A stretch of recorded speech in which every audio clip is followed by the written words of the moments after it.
I'm going to show you how you can create API keys on ElevenLabs. So if you find this guide helpful, don't forget to subscribe and like this video. So basically with API keys, you can integrate ElevenLabs features into your application or software. And to create these keys, you just need to log into your ElevenLabs account or create one.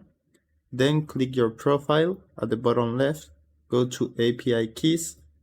And right here you will see the list of all your API keys if you have any.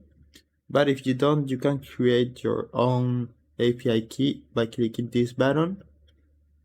And here you can set a name for this key. So for example, I don't know, my app.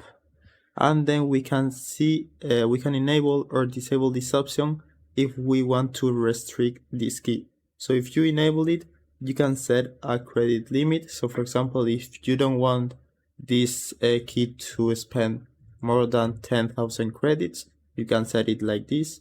Then you can remove or give access to any of these options. And after you have done that, you can click on create.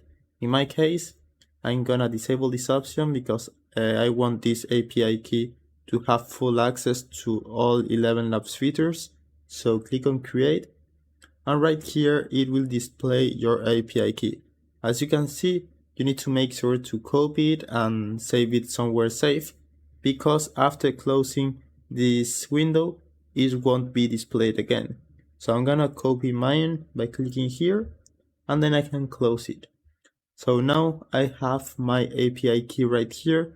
As you can see, it has full access, and we can edit the name or the restrictions. We can enable or disable it. So if you disable it, it will make the key no longer work until you enable it back again. And we can also delete it. So that's it. I hope it was helpful, and thanks for watching.